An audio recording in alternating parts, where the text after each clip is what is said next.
இயேசுவானவர் உலகத்திலே சபைகளை கட்டச் சொன்னார் என்றால் நாம் எல்லாரும் சபைகளுக்குள்ளே உலகத்தை கட்டுவதிலே மிகவும் துரிதமாக இருக்கிறோம் என்று சொல்கிறேன். வேற என்ன, நம்ம சபைகளை குறித்து பார்த்தோம். ஆதி அப்போஸ்தல சபைகள் எப்படி இருந்ததுன்னு சொல்லி பார்த்தோம். விசேஷமாக நீங்கள் ஆரம்பிச்சிங்க, அதாவது எருசலேமில் உள்ள சபை, எருசலேமில் சபைகள் அனுதினமும். அப்புறம் இன்னொரு 2வது அதிகாரம் 42வது வசனத்தில் ஒரு மனம், அதுக்கு பின்பதாக 42ல் அப்போஸ்தல உபதேசத்திலும் அந்யோன்யத்திலும் அப்பம் பிட்குதலிலும் ஜெபத்திலும் உறுதியாய் தரித்திருந்தார்கள். அங்கங்க போல முதல்ல அப்போஸ்தல உபதேசம் வருது. அதுலயே அப்போஸ்தல உபதேசம் எப்போ சுவிசேஷம் சொன்ன உடனே என்ன வருதுன்னா உபதேசம். கதை அடிக்கல, அவங்க உட்காந்து பாட்டு பாடியே நேரத்தை போக்கல. ஆக சபைகள் திடப்பட்டதற்கு முக்கிய காரணம் சரியான சுவிசேஷம், சரியான உபதேசம். அடுத்தது இன்னொரு நம்ம அதில் பார்த்துட்டு வந்தோம், எங்களுக்கு ஞாபகம் இருக்கா? உறுதியாய் தரித்திருந்தார்கள் சொல்லும் பொழுது என்ன நம்ம பார்த்தோம்? முதலிடம் கொடுத்தார்களா, முழு இடம் கொடுத்தார்களா? சபைக்கும் சபையினுடைய ஐக்கியத்திற்கும் முழு இடம் கொடுத்தார்கள். அது போக தான் மற்றது. நமக்கு இப்போ மற்றது போக தான் இது ஃபுல் கமிட்மெண்ட். நமக்கு இப்பொழுது வந்து சபை எப்படின்னா தொட்டுக்கொள்ளக்கூடிய ஊறுகாயாகி போய்விட்டது. ப்ரையாரிட்டியே இல்லை, லாஸ்ட் ப்ரையாரிட்டி. சரி, இன்னைக்கு நேரம் போகலன்னா சர்ச்சுக்கு போவோம், காஃபி இன்னைக்கு காஃபி கொடுக்கப்படும், அல்லது ஏதாவது இன்னைக்கு பிஸ்கெட் கொடுக்கப்படும், இன்னைக்கு சாப்பாடு கொடுக்கப்படும், இப்படின்னா மட்டும் போவோம். இன்னைக்கு எலெக்ஷன் இருக்கும், அதுக்கு போகலாம். ஓட்டு போட வேண்டும், அதற்கு போக வேண்டும். இன்னைக்கு கமிட்டி மீட்டிங் இருக்கும், அல்லது இன்னைக்கு கம்யூனியன் இருக்கும். ஆமா, இன்னைக்கு கம்யூனியன் இருக்கும், இன்னைக்கு போகணும். நிறைய பேர் அந்த கம்யூனியன் டைம்ல தான் வர்றாங்க. கரெக்டாக அந்த கம்யூனியன், அவங்களுக்குலாம் ரொம்ப டைம் ப்ரீசியஸ். உங்களை நீங்கள் தான் வேலை எடுத்து போய் உட்காந்துருக்கீங்க. அவங்களாம் they have plenty of work. Most of the Christians பக்கத்து வீட்டுக்காரங்க கேட்குறாங்கன்ற தொந்தரவு தாங்க முடியாது. திருச்சபைக்கு வர என்ன நீங்கள் போல அவன் தொந்தரவு பண்ணுறாங்க. ஞாயிற்றுக்கிழமை நீங்கள் சர்ச்சுக்கு போலியா, நீங்கள் நேரத்தையாக சர்ச்சு போலியா, அவனோட தொந்தரவு தாங்க நிறைய பேர் திருச்சபைக்கு வரவங்க இருக்காங்க ஐயா நவேடேஸ். நல்ல வேலை, எங்கேயாவது கறி கடைக்கு போகாமல் திருச்சபைக்காவது வர்றாங்களே. எருசலேம் சபையில் வந்து அந்த சபையில் உள்ள எல்லாரும் எப்படி ஒரு தனியாக ஒரு விதவைகளுக்காக ஒரு இது வைக்காமல் சபையே விதவைகளை கவனித்தது. ஒருவருக்கொருவர் எல்லாரும் பகிர்ந்து கொடுத்தார்கள், தனக்கென்று வைக்கவில்லை என்று சொல்லி பார்த்தோம். பொதுவாக அனுபவித்தது பார்க்குறோம் அந்த சபையில். அவங்களுடைய கமிட்மெண்ட்ல சீரியஸாக இருந்தாங்க. ஆமாம், அவங்க சர்வீஸ் மைண்டடாக இருந்தாங்க. இன்னைக்கு எப்படி என்டர்டெயின் பண்ணலாம் அப்படின்னு யோசிக்கிறாங்க. என்டர்டெயின்மெண்ட் எப்படி வரவங்கள வந்து ஆக்குப்பையா வச்சுக்கிறது, எப்படி அவர்களை குதூகலிக்க பண்ணலாம் அப்படின்ற, எப்படி உணர்வு பூர்வமாக பேசுவது, அறிவுபூர்வமாக பேசுவதெல்லாம் போக இப்பொழுது எப்படி மகிழ்ச்சியாக வைத்திருப்பது. கஸ்டமர் ஃப்ரெண்ட்லின்னு சொல்லுவோம்ல. Okay, customer friendly. Our churches are customer friendly. நேரடியாக அவர்கள் கடந்து சார் நிறைய. ஆமாம், அதாவது அவங்களுக்கு தெரிஞ்சிச்சு பரிசுத்த ஆவியானவர் இங்கே இருக்கிறாருன்னு அவங்களுக்கே தெரிஞ்சிச்சு. வேற இன்னொரு சபையை குறித்து பார்த்தா நம்ம, உங்களுக்கு ஞாபகம் இருக்குதா? அந்தியோகியா சபை. அந்தியோகியா சபை தான் இந்த அப்போஸ்தலர் நடவடிக்கையில் மத்திய பகுதியில் வருது. அந்தியோகியா சபை, அந்தியோகியா சபையில இருந்தா குளோபல் மிஷனே ஆரம்பிச்சு உலகளாவிய சுவிசேஷத்தை செய்ய வேண்டும் என்கிற ஒரு பெரிய தரிசனம் அந்த சபையில இருந்தா வந்து புறஜாதிகள் மத்தியில வந்து ஊழியக்காரர்களை அனுப்பி வைக்கிறாங்க. எப்படிப்பட்ட ஊழியக்காரங்க? ஏதோ 10ஆம் கிளாஸ் ஃபெயில் ஆனவங்க கிடையாது. சபையில முக்கியமாக இருந்த 2 ஊழியக்காரர்களை எடுத்துடுறாங்க. கிட்டத்தட்ட பார்க்க போனா சீனியர் பாஸ்டர் கிட்டத்தட்ட சீனியர் பாஸ்டரே தான் 2 பேருமே. 2 பேரும் எடுத்துடுறாங்க. பரிசுத்த ஆவியானவர் 2 பேரும் கலட்டி விட்டுன்னு சொல்லும்போது இவங்க அழுகலை. ஐயோ இவங்க போனால் அங்கே சபை விழுந்துருன்னு அழுகலை, அல்ல இவங்களும் அழுகலை. நாங்கள் போனால் சபை விழுந்துருன்னு இவங்களும் அழுகலை. ஏன்னா அதற்கு முன்பதாக சபையில் இன்னும் 3 பேரை உருவாக்கி வைத்திருந்தார்கள். நாங்கள் போனாலும் நீங்கள் அதுக்கு முன்னாடி அவங்க பிளான் போட்டாங்க. அடுத்து அந்த சபையில் உட்காந்து நீங்கள் பார்த்தீங்கன்னா எல்லாரும் உபவாசத்தி ஜெபம் பண்ணாங்க, ஆராதனை பண்ணி. அதாவது இந்த அமாவாசை உபவாச ஜபம் கிடையாது, அல்லது கல்யாண உபவாச ஜபம் கிடையாது. ஊழியத்தை உலகளாக எப்படி செய்வது என்று சொல்லி யோசித்து கொண்டு இருக்கிறாங்க. சபையுடைய தராதரத்தை பாருங்க. நம்முடைய ஜெப குறிப்புகள் என்ன, அவருடைய ஜெப குறிப்புகள் என்ன, தராதரம் அங்கதான் இருக்கு. எத்தனை சபைகளிலே இந்தியா மேப் இருக்குன்னு கேட்கிறேன். இந்தியா மேப் போட்டு இந்த பகுதிக்காக நாங்கள் ஜெபம் பண்ணுறோம், இந்த பகுதியில் ஊழியக்காரர்கள் போகணும் அப்படின்னு சொல்லி எத்தனை உள்ள அந்த பக்கத்தில் உள்ள கிராமத்தில் எத்தனை கிராமங்களில் இன்னும் சுவிசேஷம் அறிவிக்கப்படவில்லை. நம்ம ஒரு டிஸ்ட்ரிக்ட் மேப்பே வச்சு ஒரு ஜெபிக்கிறோமா? டிஸ்ட்ரிக்ட் மேப்பே நமக்கு தெரியல. எத்தனை இடங்களில் சபைகள் ஆரம்பிக்கப்பட்டிருக்கிறது, எத்தனை இடங்களில் சபைகள் இருக்கிற இடங்களில் ஊழியக்காரங்கள் கிடையாது, அடைக்கப்பட்டிருக்கிறது அநேக இடங்களில். அந்தியோகியா சபையை குறித்து பார்த்தோம். அந்தியோகியாவில் முதல் கிறிஸ்தவர்கள் என்ற ஒரு பெரிய ஐடென்டிட்டியை, ஆமாம், ஒரு பெரிய ஐடென்டிட்டி. அப்படின்னா என்னன்னு பார்த்தோம். அவ்வளோதெல்லாம் டீச் பண்ணி அவங்க வாழ்க்கையே மாறி போச்சு இயேசு கிறிஸ்துவ போல. அதனால கிறிஸ்தவர்கள்னா அவர்கள் கிறிஸ்துவை சார்ந்தவர்கள், கிறிஸ்துவை போல வாழ்கிறவர்கள், கிறிஸ்துவாக வாழ்கிறவர்கள் அப்படின்னு மாறி போச்சு. இது எப்படி மாறிச்சு? ஒரு நாளில் கிடையாது. டீச்சிங், அப்போஸ்தல உபதேசம், அடி மேல அடி வைத்தா அம்மியின் நகரண்டுமாங்க. அப்படிதான் நடந்திருக்கு. வேற என்ன நடந்தது? அந்தியோகியா சபையில வந்து பர்னபா சவுலை வந்து கூட்டிட்டு வருவார். அங்க இன்னொரு பாஸ்டர் கூட்டு வர்றாரு. ஆமா, ரொம்ப இன்ட்ரோடியூஸ் பண்ண விட்டதே அவர் தான். ஏன்னா இங்க வந்து போட்டிக்கு ஆள் வரக்கூடாதுன்னு ஆளை அனுப்பிடுறோம். ரெக்கமெண்ட் பண்ணி இவரை நான் பைபிள் காலேஜுக்கு அனுப்புகிறேன்னு அனுப்பி விட்ருவோம் இங்கேருந்து. ஏன்னா இங்கே அப்படி போனார்னா எப்படியோ போய் சேர்ந்துருவார், எங்கேயாவது போயிடுவார், நம்ம சர்ச்சுக்கு மறுபடியும் வந்துட மாட்டார். ஏன்னா அவர்கிட்ட நல்ல டேலண்டட் அப்படின்னு நிறைய போதிக்கக்கூடிய வரம் இன்னொருக்கு இருக்குன்னா அவரை ஏன் கொண்டு வர? போதிக்கக்கூடிய வரம் மட்டும் கிடையாது, ஊழியத்தை புறஜாதிகளுக்கு செய்யக்கூடிய கிருபை இவருக்கு இருக்கிறது. இந்த சபை ஊழியத்தை புறஜாதிகளுக்கு எடுத்து செல்ல வேண்டும், நாம் நமக்காக அல்ல அப்படிங்கிற சபையா இருந்துச்சு.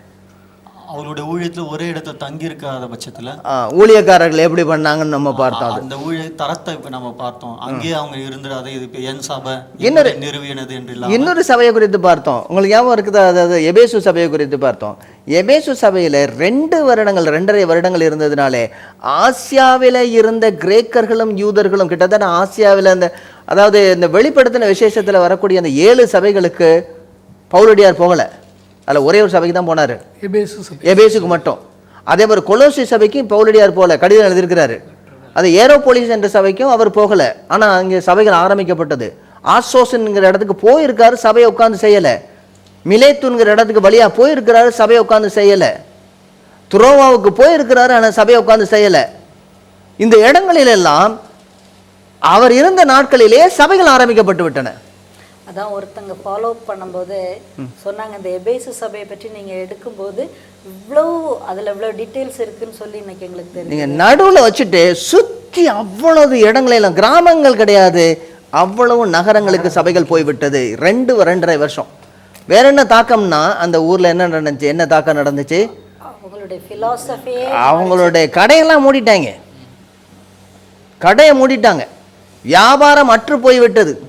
அந்த அளவுக்கு ஒரு பெரிய தாக்கத்தை ஏற்பட்டிருக்கிறது தியானாளுடையது. இதெல்லாம் வந்து பெரிய தராதாரம். அதே போல் தெசலோனிக்கே பட்டண சபையை பார்த்தோம். தெசலோனிக்கே பட்டண சபை முழுவதுமாக மனமாற்றம் அடைந்திருந்த ஒரு சபையாக இருந்தது. என்ன சொல்ல வர்றீங்க? சபைகள் உபத்திரவ காலத்தில் கர்த்தருக்கு நல்ல வைராக்கியமாக இருந்தாங்க. சபைகள் கர்த்தர் உபத்திரவ காலத்தில் உபத்திரவங்கள் வழியாகவே அவங்க போனாங்க. உபத்திரவம் வழியாக எல்லா இடத்துலையும் உபத்திரவங்கள் இருந்துச்சு. பாடுகள் அனுபவித்தார். ஆமாம், எத்தனையோ இடங்கள் நன்மை செய்து பாடுகள் அனுபவித்தார்கள். இதெல்லாம் சுவிசேஷத்தில் ரொம்ப அழகாக டீச் பண்ணிட்டு வராங்க. அப்போஸ்தலர் 1:8 இல்லைன்னா 8:1 நடக்கும். ஆமாம், அதாவது 1:8 இல்லை என்றால் நீங்கள் புறப்பட்டு போய் நீங்கள் பரிசுத்த ஆவியான உங்களிடத்தில் வரும் பொழுது நீங்கள் பலனடைந்து எருசலேமிலும் யூதேயாவிலும் யூதேயா சமாரியா முழுவதிலும் உலகத்தின் அதே கடைசி பாரு. அது இல்லைன்னா 8:1 என்ன?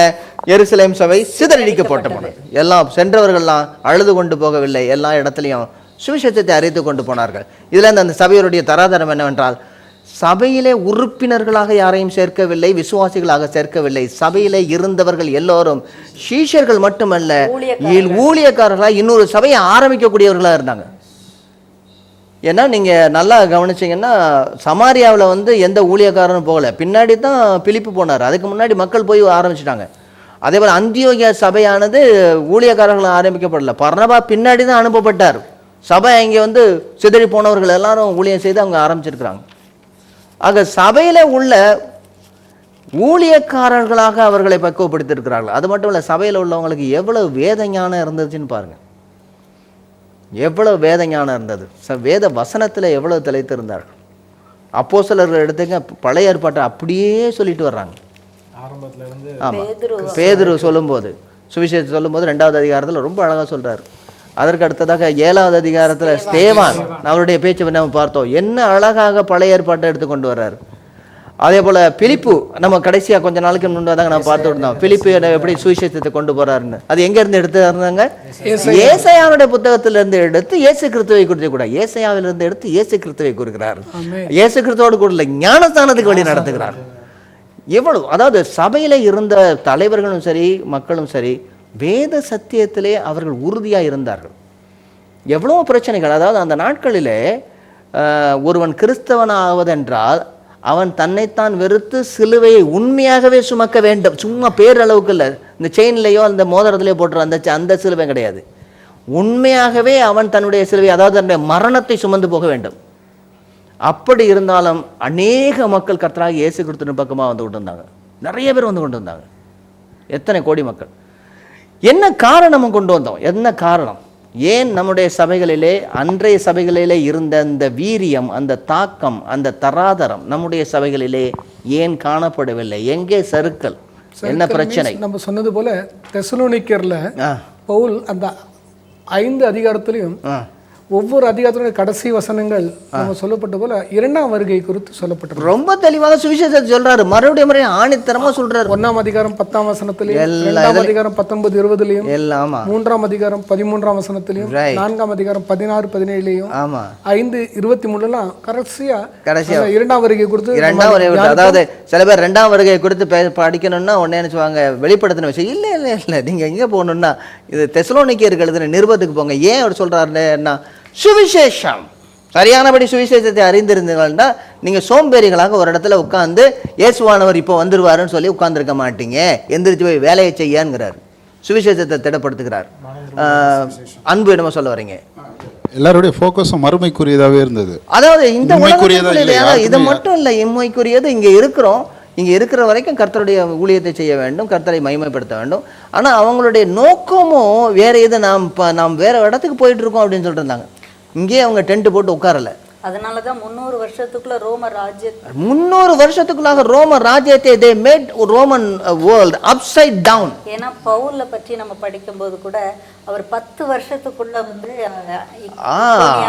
அதாவது 47 அனுப்பப்படுகிறார், 57 வந்து கடிதம் எழுதுகிறார், ரோமர்களை நிருபம் எழுதுகிறார். அதில் 15வது அதிகாரத்தில் என்ன சொல்றாரு? இப்படியாக நான் எருசலேம் துவங்கி சுற்றுப்பக்கம் முழுவதுமாக இல்லிருக்கும் வரை சுவிசேஷத்தை பூரணமாய் அறிவித்து விட்டேன். இனிமேல் எனக்கு இங்கே இடமில்லாதபடினால் நான் உங்களிடத்துக்கு வரவும் உங்களால் நான் ஸ்பானியா தேசத்துக்கு வழி அனுப்பப்படும். 10 வருஷத்துல முடிச்சுட்டேன் வேலைங்கிறார். 10 வருஷத்துல இந்த 4 பெரிய பிராந்தியங்கள், அதுவும் பூரணமாய். அப்போ எந்த வசதியும் இல்லாம அவர் அவ்வளவு, செல்போன் கூட கிடையாது இல்ல, ஸ்மார்ட் என்னது இல்ல, செல்போனே இல்ல, பிளைட் என்னன்னு சொல்றேன். ஒருவேளை அது இல்லாம என்ன, ஒருவேளை அது இல்லாம இருந்தா பரவி இருக்குமோன்னு தெரியும். ஆமா, வசதிகள் வந்து நம்ம துரிதப்படுத்தவில்லை. எந்த அளவுக்கு அந்த அப்போஸ்தலருக்கு அந்த பாரம் இருந்துச்சு, எவ்வளவு தூரம் பாரம் தாக்கம் இருந்தது. அதாவது அவங்களுடைய முழுமையாகிறதே இந்த சுவிசேஷம் எல்லாருக்கும் அறிவிக்கப்பட வேண்டும், அதற்காகவே நாம் வாழ்ந்து கொண்டு இருக்கிறோம்னு சொல்றாங்க.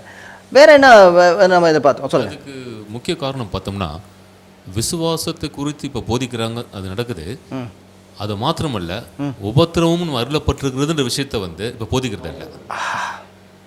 அதாவது சரியான உபதேசம், சரியான சுவிசேஷம் அறிவிக்கப்படவில்லை. அவங்க என்ன சொல்றாங்கன்னா, ஆரம்பித்த ஒரு 2-3 மாதத்துக்குள்ளாகவே, அதாவது நீங்கள் 14வது அதிகாரம் அப்போஸ்தலர் நடவடிக்கையில் போகும்போது சொல்கிறாரு, அநேக உபத்திரவங்களின் வழியாய் நாம் தேவனுடைய ராஜ்யத்தில் பிரவேசிக்க வேண்டும் என்று நாங்கள் உங்களுக்கு சொல்லி கொண்டு வந்தோம். அதே மாதிரி 1 தெசலோனிக்கேயர் 3வது அதிகாரத்தில் என்ன சொல்றாரு, நமக்கு உபத்திரவங்கள் வரும் என்று நாங்கள் சொன்னோம், அதன்படியே வந்திருக்கிறது. இதில் ஒருவனும் அசைக்கப்பட்டு போகாதபடிக்கு நான் தீமோத்தேயுவை அனுப்புகிறேன். 3 மாசத்துக்குள்ள அவர் சொல்லிடுறாரு. ஒரு சபை முன்னாடி ஆரம்பிக்கும் போது சொல்லிட்டு 3 மாசத்துக்கு பிறகு என்ன செய்யறாருன்னா ரிமைண்ட் பண்றாரு, நான் உன்னை சொன்னேன்ல வந்துருச்சு இல்லை அப்படிங்கிறாரு. ஒரு சில பேர் சொல்லுவாங்க, அவர் அப்பயே யோசிச்சு தான் செஞ்சாரு, அதனால தான் வந்துருச்சு, யோசிக்காம இருந்தா வந்திருக்காது அப்படின்னு. அவருக்கு நல்லா தெரியும் இந்த சுவிசேஷம் வந்து எப்படி என்றால், இந்த உலகத்திற்கு வித்தியாசமான ஒரு கலாச்சாரம் அப்படிங்கிறாரு. இந்த உலகத்திற்கு வித்தியாசமான ஒரு கலாச்சாரம் தான் போர்த்திருக்காங்க. அப்போ இந்த சுவிசேஷம் சொல்லும் போதே வித்தியாசமான காரியத்தை சொல்லியிருக்கிறாங்க. சரி, நம்ம வந்து இதை வந்து அடுத்த நிகழ்ச்சி வரைக்கும் போக வேண்டியதாக இருக்கிறது. இது 100வது நிகழ்ச்சி, இது 101வது நிகழ்ச்சிக்கும் போக வேண்டியதாக இருக்கிறது. அநேக காரியங்களை திரும்ப பார்ப்பது நல்லது. ஏனென்றால் உங்களுக்கும் இது ஒரு ஞாபகார்த்தமாக இருக்கும், திரும்ப நினைவுபடுத்துதலாக இருக்கும். அடுத்த நிகழ்ச்சியிலே தொடர்வோம்.